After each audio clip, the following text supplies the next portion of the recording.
welcome to another edition of Wrestling Sheet Radio. I'm your host, ProWrestlingSheet.com editor-in-chief Ryan Satin, here with my co-host Jamie Iovine.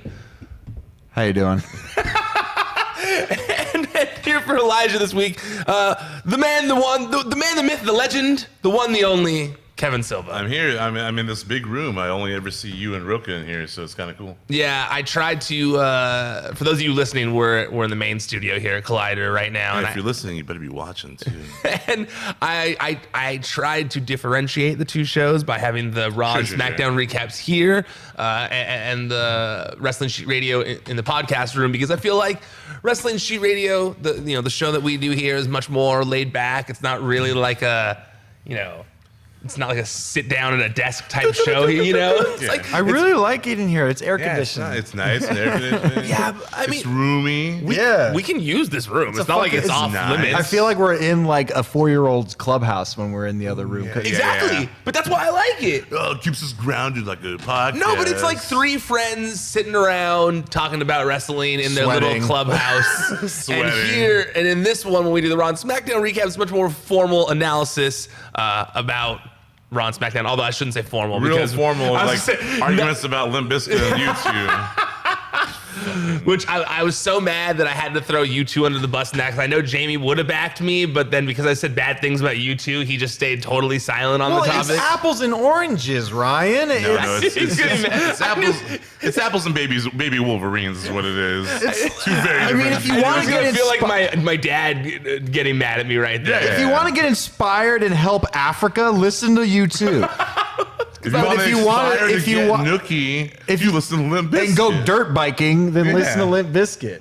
Listen to drink Monster Energy drinks. Yeah, dude, it goes hand in hand. Because if you want to get inspired and do stuff in Africa, like that's a thing that that's the mode I want to get in. You tell me what the messaging is. But that's Where the Streets Have No Name is about Africa. Okay, but wait. Is it really? Yeah. Interesting.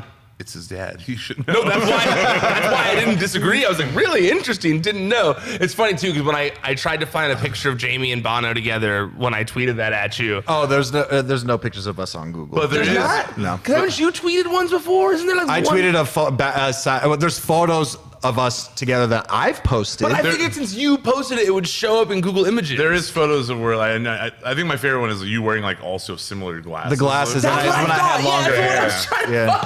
I still have that one, and it's not the only one. But it's great. And to be fair, my mom and my dad and Bono were all really good friends right before that. So, it was the late 70s, early 80s. Who knows what happened? I did laugh when I was looking for that picture of you though, because of you and Bono, because I saw one of your dad and Bono at like some kind of premiere or something, and your dad had a scarf on, but it was so long and it was white and had like blue kind of stripes on it that it looked more like a tallis from like a rabbi would wear, because it was so long and had the frilly things then. And I was like, is his dad rocking a tallis? Perpetuating more of the misconception that we're Jewish. That's why I laughed when I saw it, because I was like, wait, they're not Jewish? Wait, no, that's just a regular scarf. Okay, well, let's get into the wrestling talk this week. Sorry.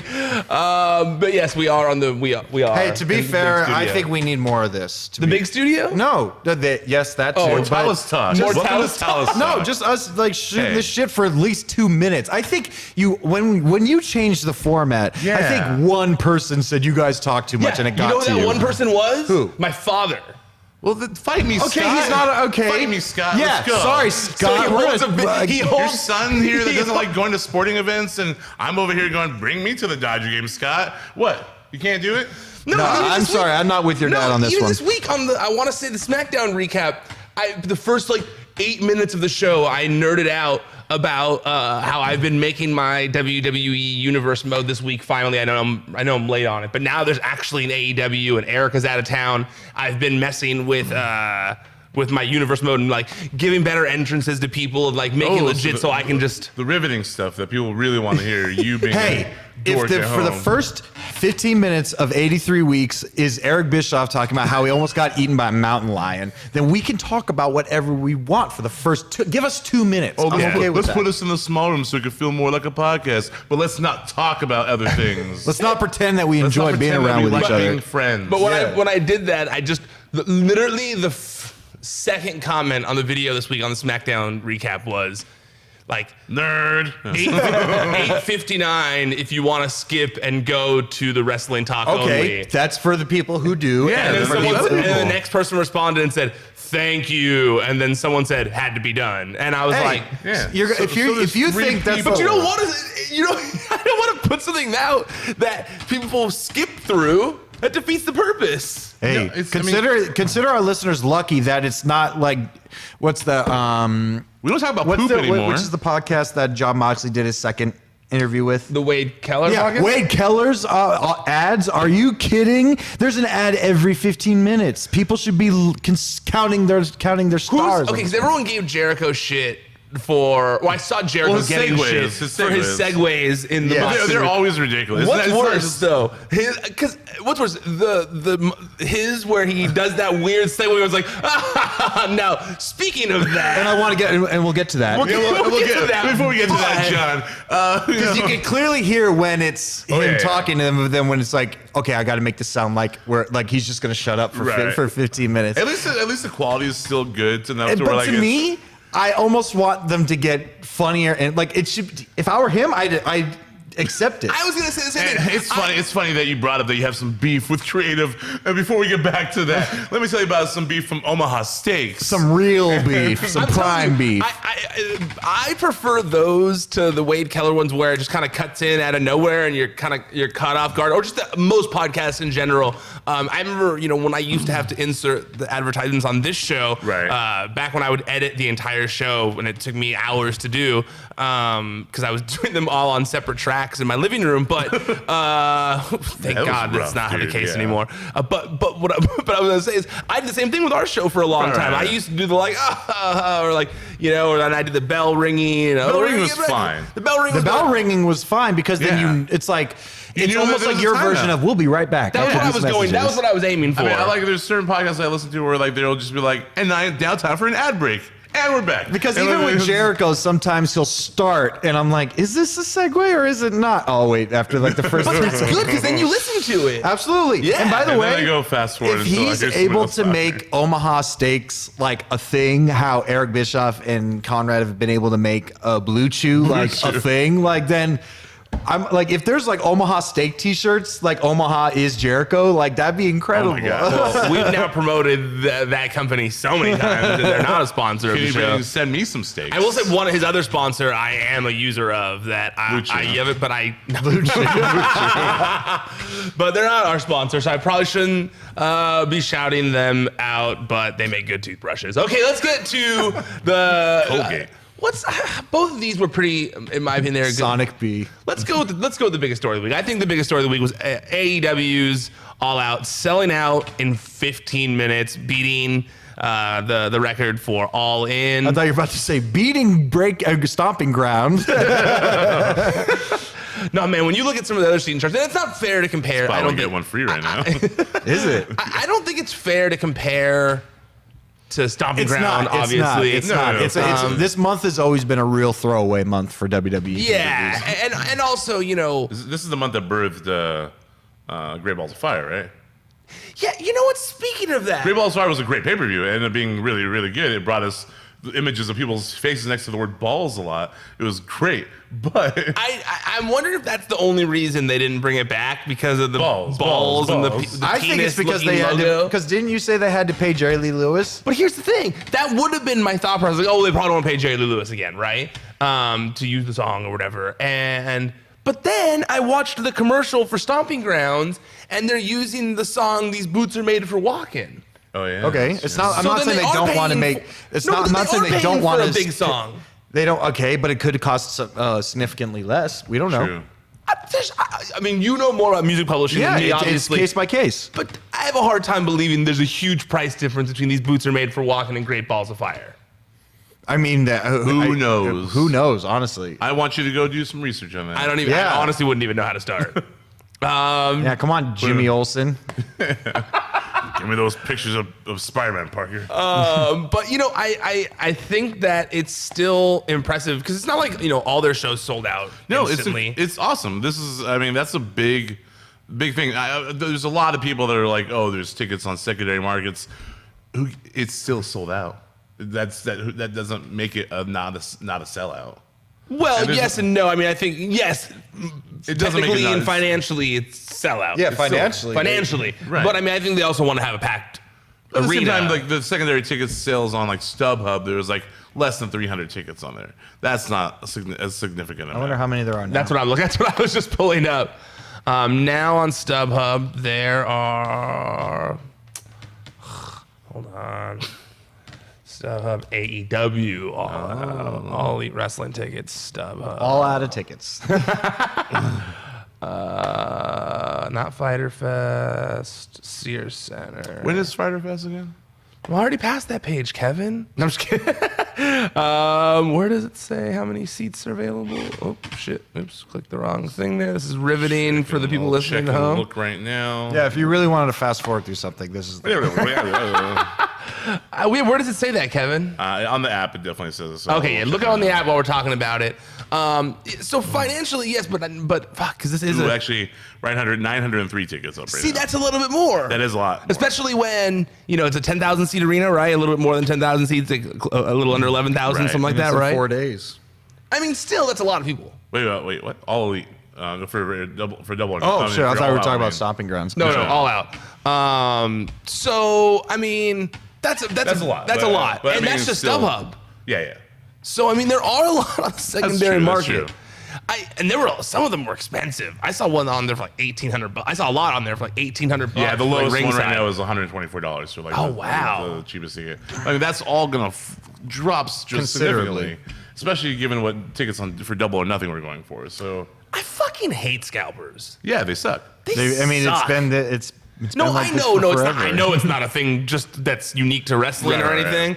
And I also understand that scalpers do help for when you really are like, fuck it, I'll Sure, pay absolutely. $2,000 for this ticket. That's how badly I want to go. The other night I was able to see Alexis on Fire for $6. Oh, because of StubHub. So. I'm glad you reminded me. You a big Alexis on Fire fan? And I screenshotted his text. I mean, his post, and I was like, if this isn't the most Kevin shit I've ever seen. The Alexis on Fire. He went to see Alexis on Oh, I Fire. had extra tickets or what? No, just that the whole post. Hold That on. was a very where- Kevin post. Yeah, hold on. Let me find it. I like I'm how you glad you reminded me. screenshotted it. I like how he screenshotted it and then never sent it to us. No, I Yeah. screenshotted it, but it was late, so I was like, I'm going to send it tomorrow morning. But I forgot. While you're looking that up, something that I screenshotted that I feel like I sent to the group this. that you guys ignored It's me just on. Beth Stelling at the Dynasty Typewriter. Two things I've never heard of. Beth Stelling to Hayworth at the Dynasty Typewriter. She's a great comedian. She's fantastic. My favorite. I'm one sure of her she's comedians. fantastic. Oh, that's not Dynasty even an Typewriter addition. is a really cool theater. But that actually is very Kevin. Look at all these locations. The Dynasty Typewriter, Lestat's Coffee House, that's a coffee house. What's the name of it? Best Fish Taco in Ensenada, the great. Chain Reaction. But hey, Chain Reaction's a cool place. Kind of. It's just but like, it's where's not the, actually. where's the knitting room, Kevin? The knitting factory is closed. It's been long gone. used to- It's a little touchy subject, okay? Is the knitting room, the knit factory closed? The one in Hollywood. Yeah, there's another one in like Seattle. And there's one in Brooklyn. Oh, Brooklyn. Yeah. I know that, man, all the high school bands at my school used to play there. What were we talking about right before that? All out. I Just think like I'm scalpers. pretty sure Jamie was going to tell me that I went and saw All Time Low. Or Oh, something. like No, I I thought for sure he was gonna make an all-time low No, joke. I there. just really thought it was a really Kevin post. Wait, Alexis on Fire is still together? They got Didn't they back break together up for a while, right? A little bit. Okay. Yeah. They only made one good song. I'm No, sorry. The Crisis is a really good record. This is 44 caliber love letter straight from my heart. That's a good song. But- Make a difference. all right. Let's go back to wrestling. All right. We want to fast forward here. Here's good So minute. yeah, but the thing I'm most impressed by is how they're able to sell this place out without even really announcing a card. You know, we've got 2 matches really, Yeah. and the fact that it's almost, to me, it's starting to feel like, I don't know. It's weird to see it like a wrestling. It's very PWG like almost, where it's like Sure. selling out. It's starting to become like big scale PWG, which is kind of cool. I think it's just like people are just very excited, and they've given us reasons to be excited so far. Why not get more excited? Especially with bringing John Moxley to the fold and knowing that we're going to get this match there. So it's I don't know. I think that they're doing a really good job, and wrestling fans, as much as a lot of people are out there oh, it's just a shirt company, but it's much more than that, and we trust them. I am going to be interested to see once things progress, start to get closer to it, let's say just a year with the company or whatever. Yeah. Because, I know people like myself and you too, it's like, not the band you too, but you, Jamie, too, are kind of starting to be like, well, I can't go to every one of their shows. I can't fly to every one of their shows. And that's going to start to happen more and more with these like traveling event type shows. Yeah, I mean, it's going to have to eventually become where, you can't say like, oh, I'm going to go to every WWE show because there's one every month, sometimes two. And that one guy in the front row, with long hair, that long hair dude. But exception to the rule. Yeah. And but it's becoming. I mean, I don't know how. Do they even know how often their pay-per-views are going to be running once they're up and once they are in motion? They haven't said, but they did. Tony Khan did say on Stone Cold's podcast this week that they are going to be live for 2 hours every week once they're on TNT, and that they will be traveling the country, going to different arenas every week. And it's not going to be like Impact, where they're going to have an Impact zone or something. So yeah, I mean, it's going to become a formatted thing where like exactly you don't have to travel everywhere for them. Yeah, and if it's, it's going to be easy to watch on. I'm still genuinely concerned where their pay-per-view model goes, because I don't know if they want to do the $60 pay-per-view every time now that everybody else is offering much cheaper pay-per-views. Well, it seems like they're trying different models out. Like they did the $50 one. You keep upselling it to 60, but it's 50. It was 50 bucks. Because I always just assume it's $60. $60 are how often like boxing matches are usually. Yeah, no, it was $50, I believe. But next one's free. Next one's free, and then I think the one after that is like 10. I don't know. Which one's after that? Oh no, they're both free. I'm sorry. The next two are both free. Fight for the Fallen's free? Fight for the Fallen is also free.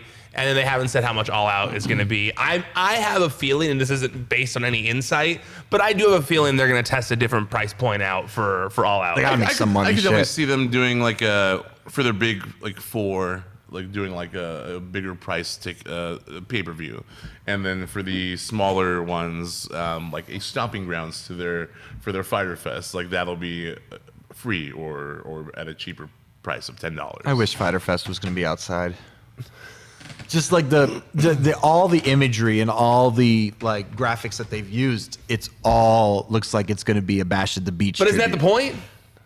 Because it's like You're supposed to be disappointed by the fact. Fyter Fest wasn't what it was supposed to be, but at least there was a fucking ocean still. Well, I mean, a storm. Yeah. I'm getting really excited for Fyter Fest. Yeah, it's a really good card. Is it next weekend? Not this weekend. I'd have to look it up. Next weekend. I'd have to look it up. I'm not sure. But I will, and I'll look it up right now while we're talking. But I will say when they first announced it, I was kind of like, I don't know, like I didn't really care about Kenny Omega's video game convention last year. Not to say they didn't do a great job with it, but it just wasn't something that like I necessarily cared about, And then, I just kind of felt like, well, and then they used that one guy's ring, and I just remember it was kind of like just not, I don't know, just the vibe around it I just didn't care about last year for some reason. We're in a different league of where they're actually doing, they're using their own stuff, and they have the money of Tony Khan, and they can be a better. And I got to be honest, I think Kenny's less handcuffed this time too, because from what I hear, he only had from what they made it sound like he could only use certain New Japan talent on the CEO show they did last year. But also beyond that, I didn't care about this like Fyter Fest parody stuff. It was kind of dumb. I still think it's kind of dumb. But the actual card itself that they've put together has kind of turned me around on the whole thing, because I'm like, man, this show actually looks like. And the difference is, it seems like whereas last year wrestling was kind of like a nice little keychain to the weekend, whereas it's really like a real thing. It's almost like, if anything, could be more important than the actual gaming. Yeah, I definitely feel that way. I'll say even this week's episode of Road to Fyter Fest, where that Alex Jeb Bailey guy was talking about the CEO tournament and like his company and kind of like what he's about and who he is, kind of made me actually care about that Michael Nakazawa match too. Like I was like, oh, okay, all right, like Who's Michael Nakazawa fighting? That guy who's running that video game guy the guy who runs CEO. Wait, they're gonna wrestle? Yeah, in a hardcore match. Oh,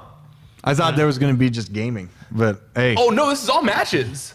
No, I know that Oh. I know that the other matches listed are matches, but I didn't think that the guy who's just a gamer and not a wrestler was gonna wrestle. Apparently, so in the Road to Fighter Fest this week, they talked about how because I believe he wrestled at the CEO thing last year that Kenny did, but he said he got injured shortly before the match, like while training.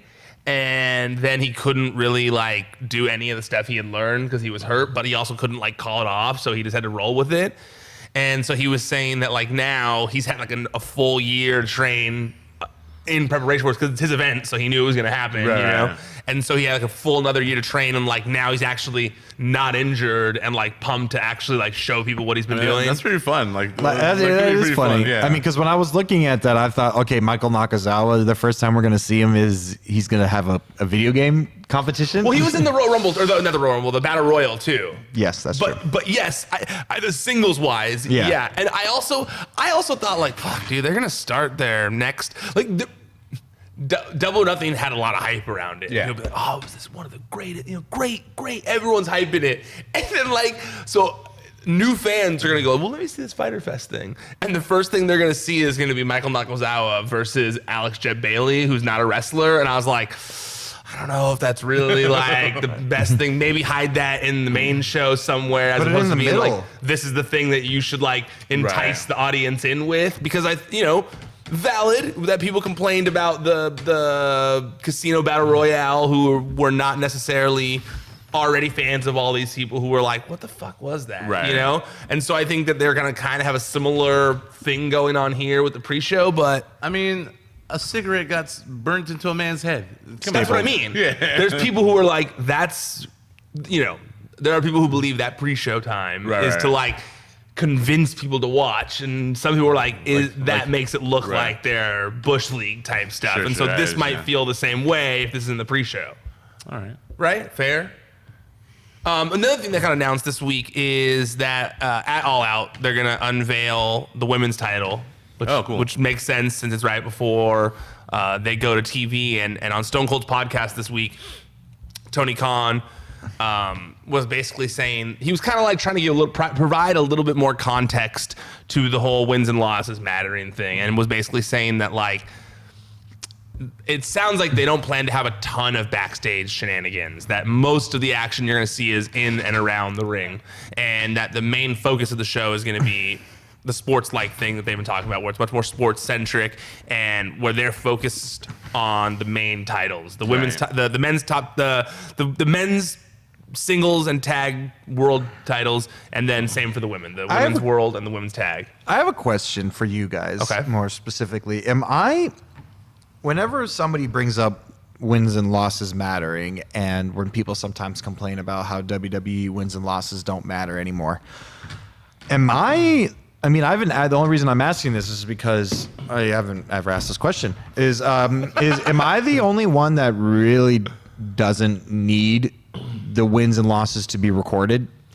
I don't necessarily need it, but at the same time, like watching certain matches or seeing a guy just like show up and be like, I'm the number one contender, is kind of weird to me. I see that. I don't like that, like Dolph Ziggler just being like, why not me? And he just does that, and then he's like, I'm the number one contender. I see that, but what also is so weird to me, because when I think wins and losses matter, I think of wins-loss records of boxers, of any sports team.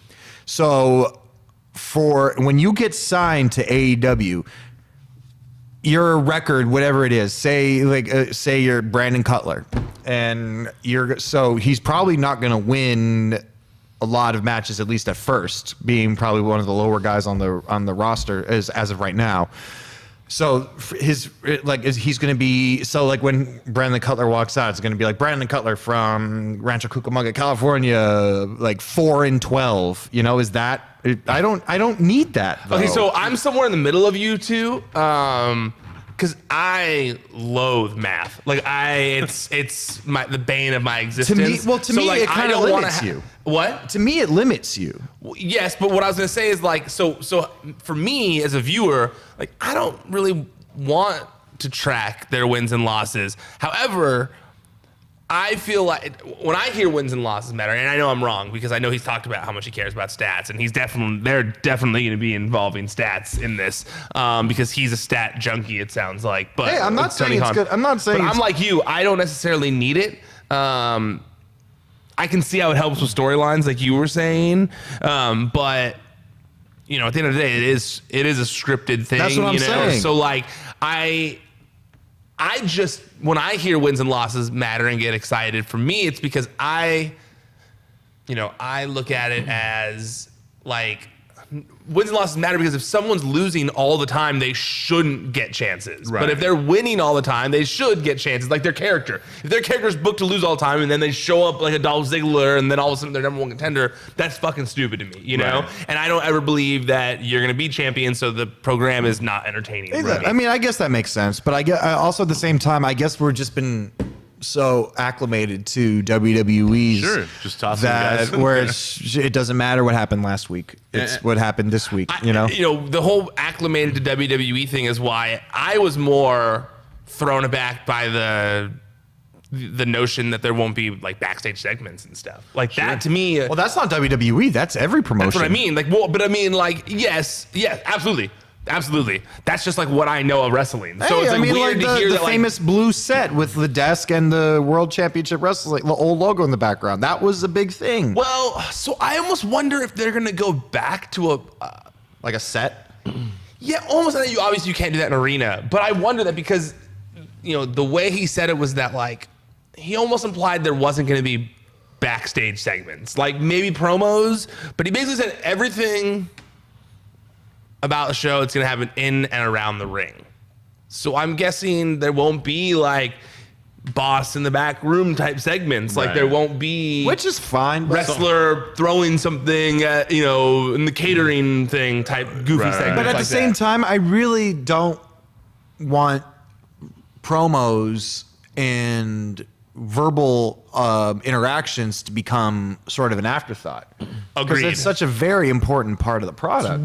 It's as I couldn't say it's my favorite part, but it's just as important as the wrestling. Yeah, I mean, granted, we don't need to start every show with a 15-minute talking segment every time, but Right. I say just as important, and before everyone goes crazy on me about that, I mean just as important for Story building. a TV audience to take hold, to get a TV audience and to maintain it. Storylines and stuff are and very it's necessary.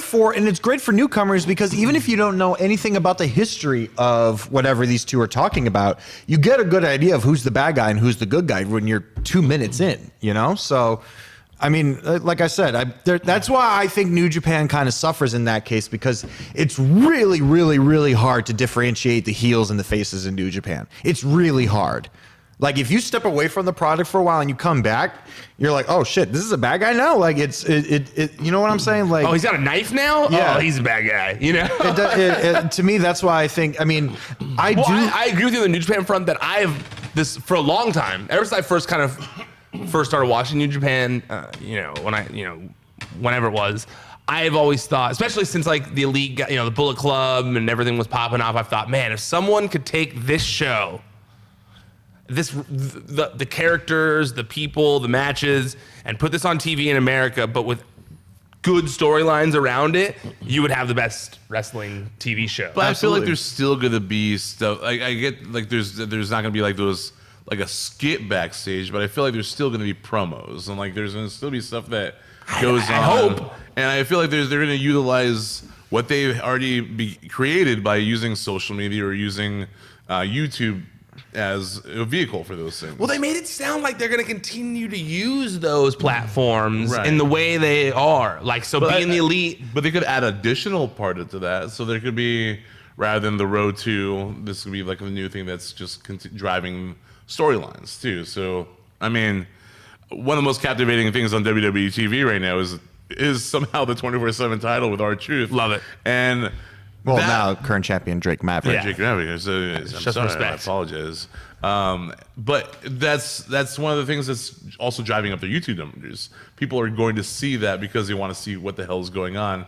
Obviously, you've been posting some of the videos on They're great, the site. some of them. They're awesome. Yeah. It's so silly. I mean, it's fun. The Saudi Arabia plane pin was Oh my God, my favorite it's insane. Mojo, when they get to Mojo and he's just looking at the front and then he just puts it back over. So we're just to think that Mojo is intense and just staring at the wall for 15 hours. I am giddy waiting for all the stuff they're gonna film from Drake Maverick's wedding this weekend. They have to. Yeah. Wasn't my idea great?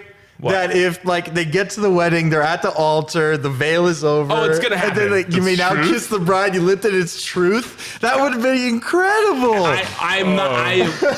It wouldn't surprise me if they do something like that. And then Truth rolls him up in a wedding dress and runs. Also, I love the fact that there's every single pin of the 24/7. They're all roll-ups. It's a roll-up. They're all Just a roll-ups. roll-up. It's But Drake did use the SUV seat as the ropes. He That's put his true. feet up on That's it. true. Okay, so going back a little bit. I was kind of surprised to hear them say, Tony Khan say on Stone Cold's podcast this week that they're going to introduce women's tag team titles. He didn't say he didn't specify when exactly, but he said it's something they plan on doing.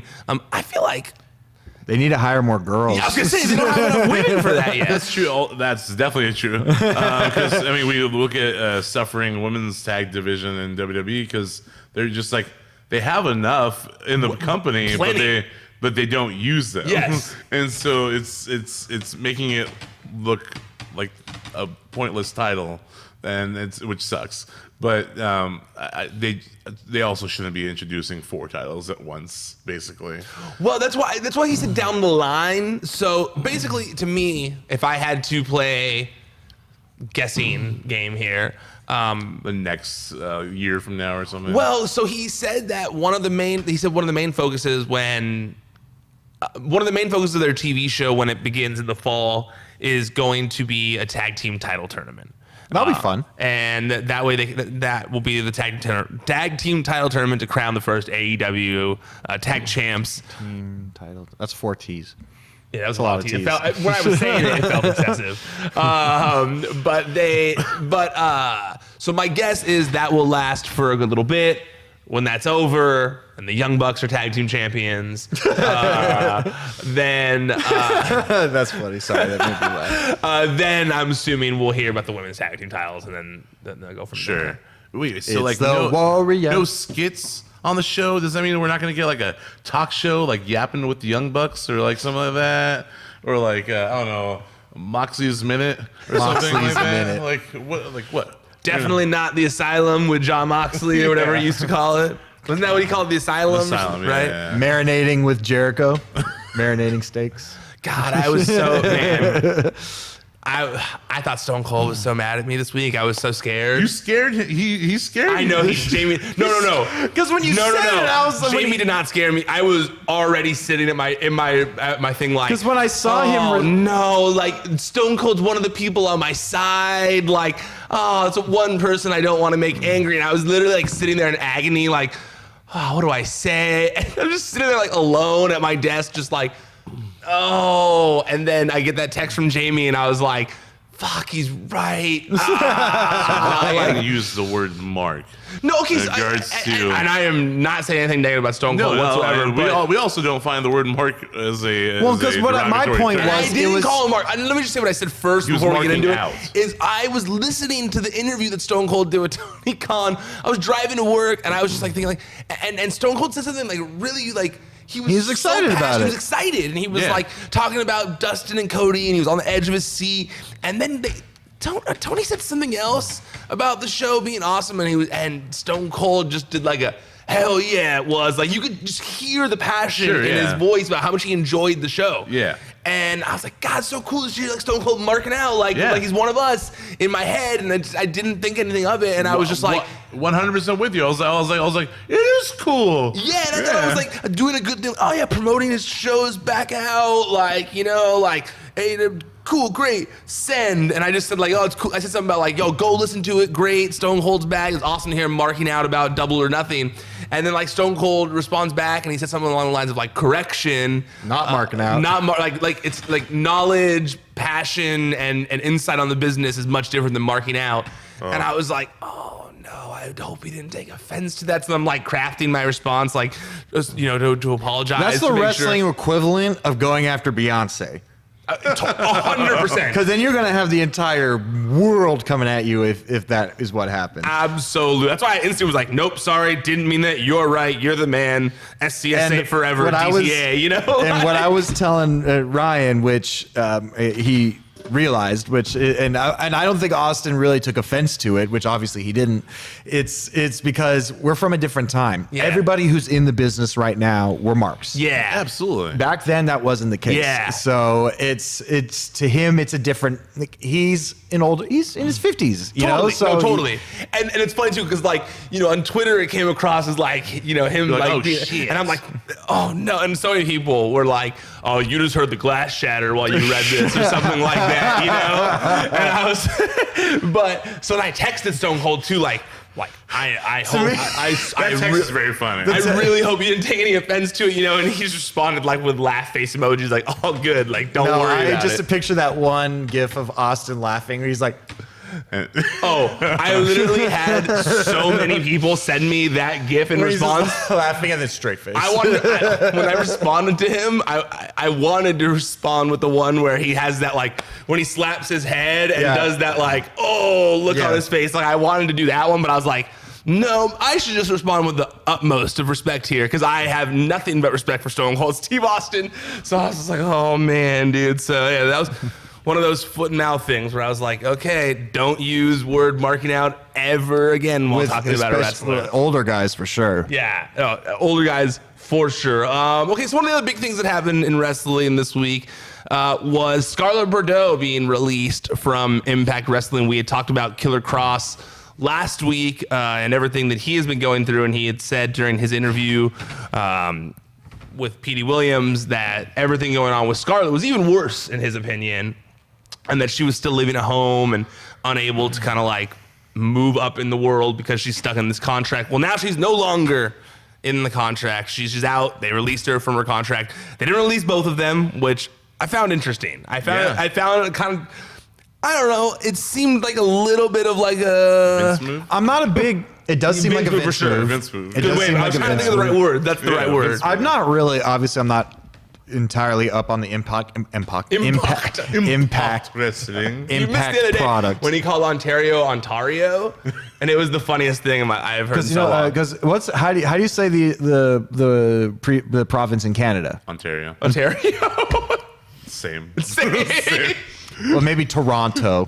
That's how I got it. But Continue though. Sorry. I don't even know what the You're fuck not I up was to date saying on Impact. You were okay, saying. but yeah, I'm not up to date on Impact anymore. But I don't know where. I mean, I don't know where Killer Cross really falls in terms of how much he's used. Kevin's the most up to date on everything. I would with say Impact. he is one of the most utilized guys in the company. Like he's at least in the top 5 utilized. That's And why I know that- think this whole thing is so shitty. It's because you're going like, Yeah. man, like they're using him like as a top guy, and then they're And totally correct not. me if I'm wrong, but Scarlett is used quite a bit too for that She whole is, and- whatever what's that movement she does? the smoke show. No, well, not that, but it's like, what can I do something to? I forget what she says. Like she sexifies something or something. It's And- not that, but Her whole thing is like that she is like she could be sexy and still get the respect. As a something like that. professional Anyway, wrestler. that's but her whole gimmick. but obviously that's I mean, they gave her own dedicated time for that as well. Oh, they gave her. She got a lot of dedicated time from Impact. I mean, I don't even watch the product, and I can get that through the socials. Yeah. And it is. I mean, the reason I was asking for that was because I was genuinely curious where Yeah. they fall in the ladder. Yeah, it's crazy to think of like how shitty he's being, Handled and treated. exactly treated, because he is utilized very well, and personally, I think he's maybe the best thing on the show. Me too. I think when I watch, Really? Yeah. oh, absolutely. his character, what he's built as far as his character goes, and I mean, I don't know if you saw the promo that he cut on John Moxley. It was just his own video that he put out. I did see that. Yeah. That's just like all him. Like it's his gimmick that he's been working on. It's really cool. So it's interesting to see that he's brought. It's kind of like Matt Hardy in a way. Like he brought in this really cool character, and he just they kind of like shit on him a little bit, you know? Yeah, no, absolutely. I mean, to me, and this is what I hear from sources connected situation. They kind of just feel like they're taking advantage of his nice behavior. Like he came in and was nice and was, like trying to do everything as respectfully as possible. But at the same time, I think that there are people who feel like he's kind of being taken advantage of in the situation. It's a bummer, and I hope that he gets out of that contract because that gimmick and his intensity is going to be top dollar somewhere. And it's, I mean, just as basic as it is, it fucking sucks when your girl's working for another promotion that you want to be working for and you're not. You know, like it's. I would love to see Cross in New Japan personally, like even above like him going to AEW, like him working. I just got to think that they were given those front row seats for some reason. Oh yeah. They were front row, dude. Yeah, they were. They were like clearly there together. Yeah, no, they were definitely there. Absolutely. I don't know. There's something to that, I think. I can't believe you weren't at Raw this week. I had a company event. You went bowling. Yeah. Oh, is that what it was, bowling? Yeah, we took the company because it was our first year. You're the boss. You couldn't be like, hey, let's move it to Tuesday? Well, no, because we actually have a lot. We had to do a lot this week. Some people wanted to go to Ontario. You didn't go to the show on Tuesday, right? No, I didn't. No, I didn't think so. I would like to see Scarlett. I think Scarlett could be a good get for AEW. Yeah. Yeah. I mean, I don't. She's a good get for anybody, sir. Yeah, absolutely. I genuinely think that. And I wonder if there's going to be interest from WWE because I think she was on their radar prior to Impact, and they just never really pulled the trigger on it. Didn't really see something because she had that thing where she was on Raw once with Nia Jax. That's true. To me, and she was friends with Jimmy Jacobs, and it never happened then. So, I wonder if there wasn't interest before, if that was the case, if there's more now. You'd have to think there would be, considering she went to Impact with not much behind her, and really did become one of the most talked about people from the show, just from some of the stuff she was doing. And given the fact that, I mean, let's be real, like WWE wants to keep talent that could draw eyes to the product away from AEW right now. As much as they will say that it's not competition. Hey, I'm riding for Mandy Rose and all this stuff that she's been doing. I hope that she succeeds. But if this Mandy Rose experiment doesn't work, she could fill that void, no question. Which is crazy because like, this Mandy Rose experiment is the Emelina experiment, which is the what's her name? Eva Marie experiment, which is all the same thing. They tried so much with these different women, and I think Mandy Rose has been doing a great job at it so far. Yeah, and Mandy and Scarlett have been doing a great job at it. I think they're both they're both very talented. I like watching both of them. I know you're a big Tainara fan too, and she's growing on me too. So the match she had on NXT this week was really good. Brazilians do things for me, man. They really do. But yeah, so we'll be keeping our eyes on that to see where she ends up next. Another thing that happened this week that I was very surprised about was Mike and Maria Kanellis re-signing with WWE. Dude, you saw my response immediately to that. Was it like, in the group chat? What'd you say? Yeah, where I was like, how? How? How did that happen? How does the carnival continue to get scammed by the carnies? And this I don't think that's what it is.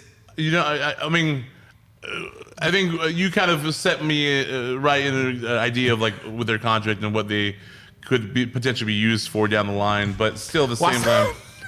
Don't talk about that. I mean, I'm not saying that's not what I was referring to. I mean, as far as it being utilized talent still. The reason I say I more so meant like, I don't know if it's necessarily like Mike and Maria taking advantage of WWE because like I don't think that's the case. I think that maybe initially. I don't know. But I'm confused because I know that a few weeks ago they were pretty dead set on leaving. Yes. That's also another thing that's weird. Like they're just like, and then all of a sudden out of nowhere they weren't. You know, and WWE offered them a new, I think, 5-year deal and locked them in 5 years. Jesus. Yeah. Right.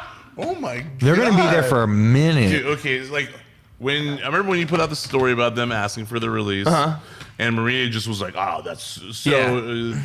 No one asked for the release. I think they definitely asked for the release. And then, what I think happened that day, you know, in retrospect, I think that Mike asked for his release and that it was assumed that they are a package deal. Right. They're not Killer Cross and Scarlett, whose characters are separate. They are a package deal. So I think that internally it was assumed that when he said, I want my release. Yeah, I mean, that it was wants hers as well. she also wants her release. But yeah, I mean, of course, but then that also leads to, you would think that if they want to keep them so bad, because I don't think they're keeping them because they're afraid they're going to go to AEW. I don't really think at this stage of their careers that's really a thing right now. I mean, maybe. I mean, if they are, it can't be for anything like prominent. I don't think so, personally. In WWE? No, AEW. If they went to AEW, I just don't. doubtful. I don't see it. I don't know. It looks like they're going to do something with Shawn Spears. I mean, I doubt they're going to give Shawn a push. Huge if push. Anything on that road they've already started talking about him being a trainer. I was going to say the same thing. On Road to Fighter Fest, he literally was like, good hand type of thing. You know? Could be a solid trainer. Like, they've already said he could probably be a trainer. But it's genuinely, I'm trying to see the upside of re-signing them. Yes, because this isn't to be mean. I'm not trying to be rude. I'm just looking at what the product is presented to me. And also the fact that they've had him under contract for a few years now and used him never. And you got we're on 205 Live now, but you also got a legitimate good commodity. I mean, not for too much longer, but still in Maria Kanellis. I'm sorry. This is. It's okay. It's okay. I'm sorry. Let's call a spade here. It's okay. This is a young game, and this is a young man-woman's game. I just liked how blunt you were about it, but I know. You're right. And I think for Maria, I honestly could see a coaching thing down the line for her too. 100%. Especially when it comes to like character building and character like that. But the reason that was what I was about to say is that you would think that Mike, I get. Mike, I understand Vince not seeing anything in him. But Vince has seen stuff in Maria already in the past. And like you said, package deal, we don't want to lose Maria if Matt asks for his, or Mike, sorry, and Mike asks for his release. Well, Mike just, yeah. And so I'm trying to think, okay, well, you're not doing anything with her, but you want to keep her. So because I know why they're offering these other contracts, because they want to keep them away from the AEW. Right. But I don't see that with them. I also don't think, I know that's like if you think that isn't, I'm not saying it's all the reasons, but I do think that it's for some of them. I think that, and look, I love AEW as much as the next person, but I also think a lot of these 5-year deals are being put out, not necessarily. Yes, it has helped. Absolutely, because it gives a little bit of a negotiation chip on the other end. But I also think if you look at the 5-year thing, because they're handing out 5-year deals to people, I believe their deal with Fox is for 5 years. And they, as everyone knows, they did get a significant amount of money with the Fox deal. And I think that Fox was like, make sure these people don't leave. You know what I mean? Like, these are your talents type thing. And so I think they're trying to lock down as many talents with their extra Fox money. Fox is watching Main Event, and they're like, don't get rid of the Kanellis here. We've seen his abs on his Instagram. I didn't necessarily mean exactly with the Canelli, but we want him to be right up there. Both of them, you know? The powerhouses of Fox. Homer Simpson, House. Mr. Fox was like, I need Maria Kanellis. I need Mike Kanellis. Here's the thing. I was like, also like Al Bundy with them. Like, I mean, in Ring of Honor when they were the Kingdom with Adam Cole, like, I liked Mike Kanellis a lot. I thought he was great. I thought they were. It goes with the fact that they had great characters because of Maria. She knows what the fuck she's doing. And then you move on to Impact, and they were kind of misused there. I think they were also trying to make him seem like an alien at one point. And possible. It was weird. And then now, I don't know. I don't really want them to go the ways of doing TED Talks in sparkly outfits. Yeah. That's just me. Here's the thing. TEDx. To answer your guys' questions, I think that for conversation. So for one, there's been mass confusion. Everyone I've asked about it, it's like, I have no idea why they resigned them. Like, I thought they were on the way out. I don't know. I wonder if Vince knows. Vince has to know. It's his money. I'm joking. But The only thing I can think of is I mean, he forgot that JTG was signed. Let's be real.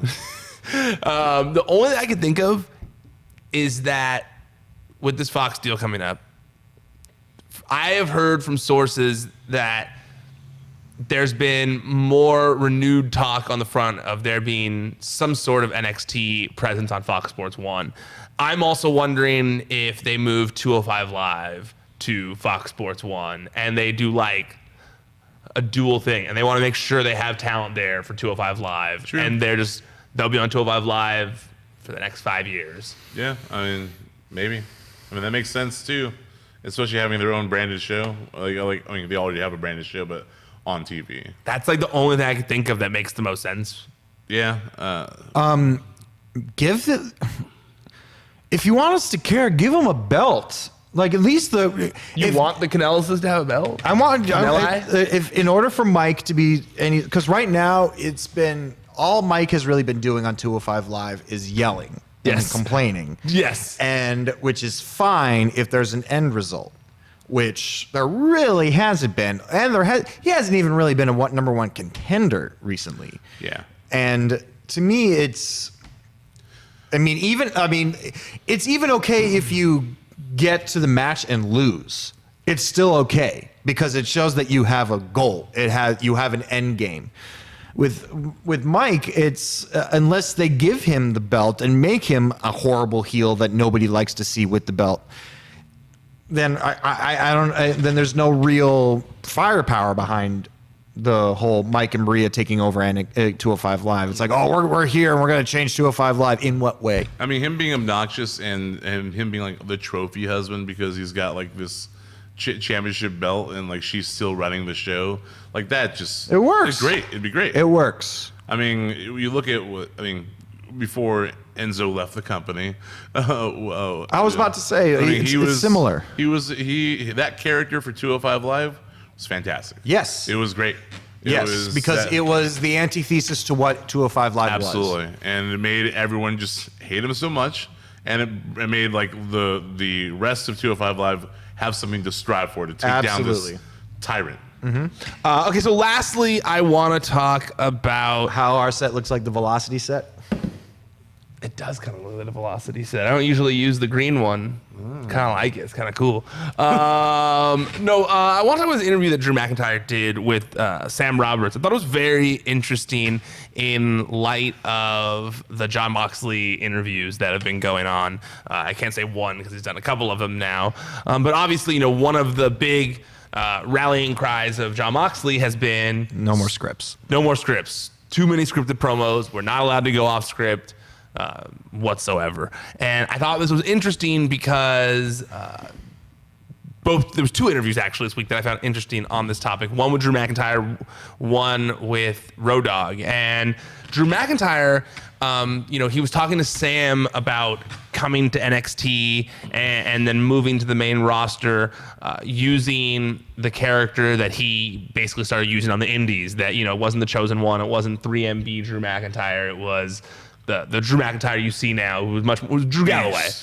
Beast. Beast Drew Galloway. And that basically he said, and then he said, as much as everybody reads online that you're handed these scripts and you have to say everything verbatim, word for word, and you've got no say in who you are, that's not really true. Everything I'm given, I assure you, what comes on the screen, especially promos, etc., is not exactly what was on the script. It's up to me to figure out how I put Drew Galloway in that. How am I going to make this real to me? Even if it's something that is obviously completely a story, I got to find something real, something I can latch onto. Because if I don't latch onto it and I don't believe it, the audience don't believe it either. And he talked about Raw this week as an example. Well, later in the episode, but he brought up Raw this week as an example. And he said that the money stuff, where he dropped the money and then Heath went down to pick it up and then he attacked Heath. He said that was mainly improv, that like they were kind of caught up in the moment, that they had what they were supposed to do, and the money thing just kind of presented itself because it felt right in the moment. It sounds like he was scripted to say, I'll give you money. Right. But then he kind of like had the ingenuity to pull it out, drop it, all that kind of stuff. Same with Scott Dawson grabbing picking it up, put in his pocket. Yeah, and he said that like that was an example of kind of like being able to do that kind of a thing. And I found this interesting because, Moxley was saying the exact opposite of that, in his promos or in his interviews they did. And then Road Dogg. At this point. What? They're promos at this point. And then Road Dogg on Xbox podcast was talking about the same thing. And he basically said that there are some performers who are trusted to do that. And that if you want to be one of those performers who are trusted to do that, like you have to attain a certain level. And that, someone like a Daniel Bryan, he said Daniel Bryan's not going to read what's on the script. If you hand him a script, he's just not going to read it. He's going to ask you for bullet points, and he's going to touch the bullet points, and he's going to nail it. So we trust him to do that. But there are people who, I'm trying to remember his exact words, but he basically, pull up right here. He said, people go, oh, you shouldn't write their promos for them. Well, then some of the talent should get better promo cutting skills. Grab a freaking hairbrush and get in front of the mirror, kid. Which, I mean... He's not wrong. He's not wrong. And I feel like a lot of times people want to just bury WWE, and I feel like writers aren't the enemy. I mean, right now we're in the world that AEW is Napster and the WWE is the rest of the music industry. Right now, it is the cool thing to hate WWE. 100%. It's a good comparison. It is. And Vince McMahon is Vince or Triple H Lars? I was just gonna say definitely Lars. Vince. It's definitely Vince. Okay. Triple H is James. Like, we still like you, James, but you're associated. Because even when you would see them in their news conferences, like with the whole band, James was just kind of like, I'm getting a lot of money for this. I feel like you had to pretend to like Lars back then. Lars is a funny guy, but I have nothing against Lars. He seems like an intense dude. He's very. Have intense. you met Lars? A few times. Yeah, he seems intense. He loves art every week. We don't. No, sorry, Lars. I know you're watching this. Maybe record the drums on Saint Anger because they're very tinny. It's just like I always like watching play. They are very because he's tinny. like so tight, like ding, ding, ding, ding. Using a lot of rim shots. Yeah, so many. But back to my point. Sorry. Yeah, no, it is the cool thing to do, and obviously there's right now people, as much as people love to see the rise of something, they love just as much, if not more, to see the downfall of something. And the audience, I think the task that WWE has to do, which is I don't think they get enough credit for, is how big the audience is, which is not even just this country, it is the entire world. And you got to appease people from different cultures, upbringings, races, creeds, everything. And right now, it will get better, not when they have TV, but AEW has one fan base right now, if you really think about it. Oh, yeah, for sure. Like when I was at Double or Nothing, I don't think I saw any kids. It's a lot of black T-shirts. Yeah, I don't think I saw one kid. More girls than I've seen in a lot of... Unexpected, yeah. I was surprised. But But JWoww at least said that she was really impressed by the whole sensory friendliness. She was front thing. row. I did, yeah. And, so And that she was... would bring her kid to the shows. So. Yeah. And, Justin Roberts got a great video with her. But but like I said, it's they're looking... People want to see holes in the ship. And they will find the smallest hole and get a screwdriver and try to make it as big as possible. Yeah, it's weird how people enjoy doing that to me. I never understood that mentality. I tweeted how I titled the Raw recap this week like WWE delivers a great show from Los Angeles. People were like, great show. What the fuck were you watching? One of the best shows that they've put on in a very long time. That's what I It was thought. a very enjoyable Raw. And I think and that... Hulk Hogan got booed, which is really cool. I just don't think that... It wasn't as loud as you thought, by the sounded way. better It on wasn't TV, as loud as you thought. Yeah, I mean, when I was there live WrestleMania, he got a really good reaction. Yeah, the booze came it across was a pretty good certain on... subsection that had to have been near the camera because okay. I was even thinking there was going to be a bigger boo and there wasn't. okay. But anyway, I think whenever somebody talks about their experience at WWE, people like to say that's what everybody's experience was. And while I do think Dean had some creative difference, I don't think Dean made his shit up. I don't think that. Neither do I, of course. I don't think he made that up. I just think that that's the kind of people. Those are the kind of relationship. That's the kind of relationship Dean had with Vince, and because we don't know Dean personally, but from what we've seen and from what other people have been saying about who he is as a person, he's not a very conversational person. And so, But I also think that's kind of just some of the stigma that's been put on him too. Just kind of like is the it mystique. because when it was because and I'm not saying like and so Go back to Punk. It's the same. I was just bringing him up. Dude. I was just It's bringing him up. Like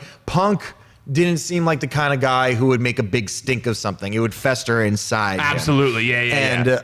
And that may have been the case with Dean. I also don't think, and like I said, I don't think that people should automatically say what had happened to Dean Ambrose and how he was treated for his career is evergreen for every single person on the roster. Absolutely. It's case by case. Also, it could just be that people didn't know how to work with a Dean Ambrose. Dean Ambrose is a very, very, very individualist type of person. Yes. And it could be that Michael Hayes and Road Dogg and Vince just didn't know how to deal with a Dean Ambrose. I also think, listening to Drew McIntyre talk on this show during this interview from the mindset of someone who got fired, not quit, but got fired, went out, reinvented himself From the ground up. and got brought back and is now a featured player. His perspective is very interesting to me throughout the thing because he has such a different view on things, because he saw what it was. He was really like largely brought up in the system and then and touted as the future, and then that didn't pan out type thing. So I don't know. It was interesting to hear his insight on things. Road Dogg on the podcast, he touched on what you were talking about.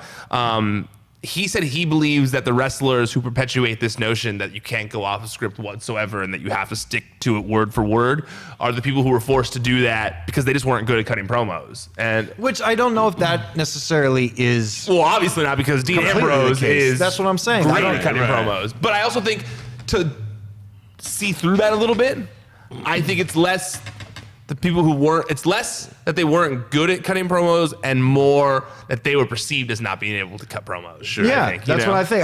I think that goes in hand with, I don't think they knew how to work with the Dean Ambrose. Which is crazy to think they perceived Dean Ambrose as someone who couldn't cut promos, if that's the case, I think that's dude, crazy. it happens in every facet of entertainment.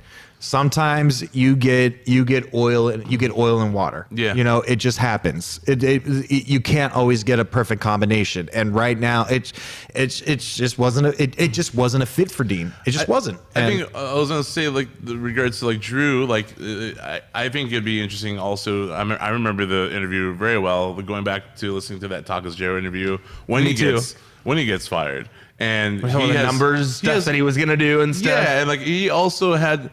He had nothing but good things to say about his experience with the company, and he knew that the writing was on the wall. He just was kind of counting the days.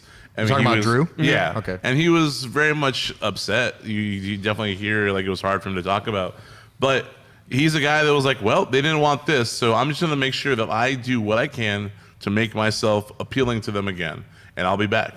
And he's back because he did that. And it's Well, I thought that was fascinating, actually, because in this new interview, did you listen to it yet? No, not yet. You should listen Who's to it on it the drive with? home. It's with Sam Roberts. I like Drew a lot. And it's me too. Yeah. And it's honestly, it's really fascinating insight. Like, it's only he a pulls 20-minute off long interview. hair and polos really well. He's just like a beautiful man. He's just a beautiful man, and but he Attractive Ryan. He was basically talking. He basically was talking about the people, some of the people who express their frustration with WWE, who work for WWE on social media and that kind of stuff, and how angry it makes him. And that's what he said. He said, "I'll tell him right now at the beginning of this interview that I see all these By the tweets way, out there." I'm so shocked Road Dogg still has a Twitter. Well, he's not a lead writer anymore, so now it's a little easier. I would for have him. quit a while ago.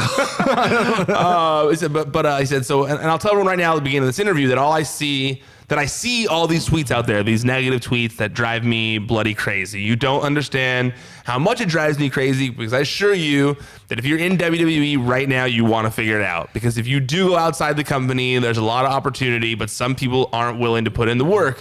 And I can't guarantee you're going to be a Drew Galloway or a Cody Rhodes, so you might want to start putting in the work while you're still in WWE. Stop complaining on Twitter and make it happen. And then he also said basically that, like, he thinks the people who are complaining, that he basically kind of like, it sounded like he was talking, a message to those people of like, look in the mirror. And like, are you actually putting in the work to think that you deserve all these things? And you know what? There's two things I think that are really funny about that. The first one is that if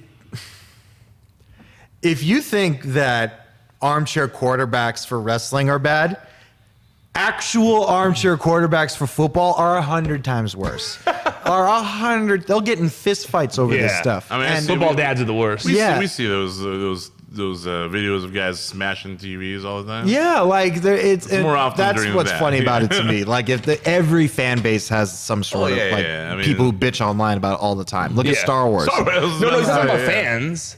He's talking about wrestlers, the talent. the talent who are complaining online. Okay, That's what he's talking about. Well, okay. Well, I mean, football players do the same thing anyway. But I also love when saved people use new language, like when like Shawn Michaels, whenever he'll get like talk about something, and like gosh darn, I was just like, and like instead of like goddamn, like you're like gosh darn, and then Road Dogg will say something similar like, well, good golly, like because like whenever they're like clean and sober and with Jesus, he always says bless his heart, Yeah. bless her heart, or bless their heart. No, but that one always makes me laugh when he says it on social media. But it's Road Dogg and Sean especially is they don't curse anymore. So there was a little bit of cussing. Honestly, you should listen to that episode too. Sean does especially Shawn Michaels interviews. Like he doesn't say damn. Oh no, sorry, I ever. meant X-Pac. Sorry. That's Oh no, Sean. X-Pac still curses. Yeah. I know that. He's not a born again Christian. Yeah. I hope they should just hire Road Dogg to be full time at the Performance Center, and then let him and Road Dogg do a weekly podcast together where they break down the top stories. I gotta in be real. wrestling. Break it down, I gotta. Be nice. Just knowing being an LA native, born and raised, and knowing that X-Pac's been here for quite some time now. Yeah. And With he's lovely been dog. he's been dabbling in the Performance Center a little bit. Eventually, all of DX is going to be running in the Performance Center. They're basically in charge of the Performance Center. Yeah, and they already fired one of them. And Billy true. And if Billy was still there, Then you would really. all of Yeah, DX. true. But I don't know if I was X-Pac, if they offered me a trainer deal, I would have to move to Florida. I don't know if I would take it. I feel like he would. I feel like he would like to be around it all day like that again. Because I like it here. I mean, but it's not that bad in Florida. It's not that bad. In Orlando? If you're not going Florida, to the theme, man. if you're not going to the theme parks, I'm sorry. Orlando sucks. And lastly, I just want to bring I this know up. a lot since of you guys people that brought- live there, but I'm sorry. That's just my opinion. Since you brought it up, did you see CM Punk's tweets today about wrestling? No, I didn't. Oh God. I'm glad I brought this up then, since you guys mentioned CM Punk. He said, since I can't have fun and tweet about movies or baseball without you telling me about wrestling, question for you. Why do you spend your time on something you hate? If it's so bad, leave it. I did. Works wonders. Look forward to the intelligent discourse. And then I mean, he's not wrong. I know. Yeah, he's not wrong at all. And he said, someone said, What did RJ do? this is a bad time to ask who played the best Babe Ruth in a movie. Who played Babe Ruth in Sandlot? I forget his name. It was somebody like big, right? Yeah, Where was the one? he's been in a lot. He had a good response that I thought I retweeted. Wasn't Maybe I John didn't. Goodman he Babe said- Ruth once? Oh, Yeah. someone said to him, someone said something to him and he said, imagine going to the movies once a week to see the same movie you hated last week for years. And so, I mean, and then someone else said it's called passion and holding out hope that something that used to be epic will be that way again. And he responded to them and said it's called Stockholm Syndrome. To me, I refer to it as OCD, and that's me. I'm a completist. I have to just continue watching. That's why I'm still watching The Walking Dead. And you still watch Survivor. I love Survivor. You though. love Survivor. I love Survivor. You're a big Survivor head. That's just I really enjoy that. I like how that Kevin's face got so enjoy giddy just Survivor. talking about it.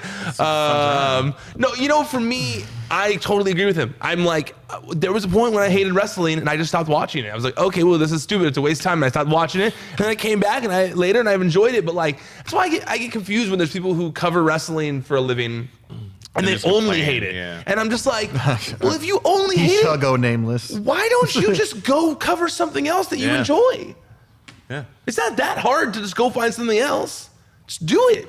Just fucking do it. Yeah, I mean, it'll make your life a lot happier. Yeah. Just constantly Instead talking of about just going on something Twitter to get angry at other people for liking something that you don't like. What? Just go find people who like the same thing as you and go talk to them. Yeah, I mean, that's kind of where like me and you in high school, it was a Spanish class. I was like, Hoovy. That's a wrestler I like. That was your Spanish class nickname. Juventud. And I was like, I like Juventud. And then we started talking about wrestling a little bit. And then I got a D in that class because it was Spain Spanish. I didn't want to learn it. Yeah. Damn you, Senora Bento Smith. Senora Bento Smith. Okay, Jamie, where can we find you on the internet? Oh, we're already done? Yeah. Oh, wow. That was fast. You can find me on Twitter at JAMIE_IOVINE. You can see it at the bottom of the screen. Or you can find me on Instagram. That's not at the bottom of the screen. It's just JAMIEIOVINE. That is confusing, though, since it's different. I hate it. I hate that underscore. No, there's some Jamie Iovine on Twitter that's taken it, and I hate it. Somebody has put Jamie Iovine together without the underscore. Somebody and you has never it. tried to like buy it off? I don't know how you even do that. DM him. When was the last time you used it? I have no idea. I haven't Check on checked in that. a minute. Wait, now just keep But talking. you might be able Or to get okay, it. that or you could check out our weekly drops on Network NTWRK. You could follow us on Instagram, or if you have iOS, You could get this handle, Jamie. This person hasn't tweeted once. Yeah. And they have one follower. Just what's hit the up tweet? Twitter. Oh, they have one tweet from 2010 to Diplo that said, "Is that your dude working right now?" This person wants to think they're you, huh? Dude. They're writing Diplo and shit. when was this? 2010. Wow, that was a while ago. You could totally get this handle if it Yeah. really bugs you that much. Because Okay. I think if they're sitting on your name and you're verified, there's a Yeah. way to handle it. There's a Okay, way. well, until then, it's an underscore. And also follow Network. We do weekly drops all the time. We have a new raffle system where we are selling. I mean, we are giving. We're not giving away, but we're letting you buy for the for retail. Practically giving it away because it's so cheap. For those Well, yeah, because shoes, they're real some of cheap. those shoes are worth $25,000-$30,000 online, and you could get them for $100. And I know. I don't get it either. It's fine. yes, Yeah, but we're doing the with you. raffle system where it is $100 to enter the raffle. But if you don't win, the $100 goes right back into your account. So don't worry if you don't win. We're not taking money from you. And for all the Android users, we have Android coming very, very, very soon. When I say very soon, I mean really soon. But until then, we have a desktop app available now. So on your computer and even on your iPhone on Safari, or even on your Android on whatever web browser, Internet Explorer, you can download. You could. So Mozilla everybody, Firefox. nobody has an excuse not to access Network now. So Can you just like fix it for me to win the shoes so I can just sell them? I made fun of Jamie. Is that chill? Not like made fun of. I like laughed at something Jamie was wearing in a picture recently. it's that Ralph Lauren polo bear that yeah. And I like made like a joke about it, and then he said something along the lines of like, "If you knew how much that cost, like you would." And then I had to like, because that was on Twitter, so I had to like go out like, "How much did that cost?" And he was right. I went like, "Whoa, what? Yeah. Crazy! People love teddy bears. Not even I'm a a- teddy bear. It's just a fucking sweatshirt." yeah. Anyway, that's it. Anyway, Kevin, where can we find you at? You guys can find me at Kevin Gets Red on Instagram and gotta wear Twitter, that right one down there. It's too hot. I have nothing expensive on my body right now. Cool shirt though. Yeah, I like the shirt a lot. Shout out to Off the Rope. Off the rope, what up? And yeah, that's about it. That's me. Oh, and I want to plug Championship Wrestling from Hollywood every Sunday on Fight. Yeah. It's also on TV in various markets locally. Yes, and so I just don't know off top which ones. So And, I watch KDOC. That's where I watch it on. Today I'm gonna be at 8:00. Be trying to buy PWG tickets for like the Oh, first time in a fuck, very is that long tonight? time. Yeah. Oh, the first thank time you in a for very the long time. That's yeah. so funny that you said that, because as I was driving to work today, I was thinking to myself, I gotta set a reminder for when those tickets go on sale. I'm glad that I put it in my calendar. I'm glad you said something right now. I'm glad I brought you on the There show you today go. just for that. Only reason. That's the only reason. ProWrestlingSheet.com, that's the website. At Wrestling Sheet on social media. It's where you'll find all the top stories in the world of professional wrestling throughout the week. YouTube.com/C/Wrestling Sheet. That's where you can find the videos that we do. I do a Raw and Smackdown recap every week with John Roca. Also Wrestling Sheet Radio, which you are listening to. If you're watching it on there, I appreciate it. thank you. But please make sure you subscribe. Make sure you like the video. Comment on anything that you'd like to talk about in the comments, even if you want to say Fast how forward. far they need to fast forward to get to the actual wrestling talk. I see them, so I still appreciate it. But yeah, so make sure you guys go do that. And also, if you want to listen to the audio while you're driving, working out, whatever, go check that out as well and subscribe. You just search Wrestling Sheet Radio. It's on Podcast One. It's on Stitcher, iTunes, Spotify, all that stuff. Okay, that's it. We're done. Officially tapping out for now. Until next time, stay out of the dirt and keep your eye on the sheet.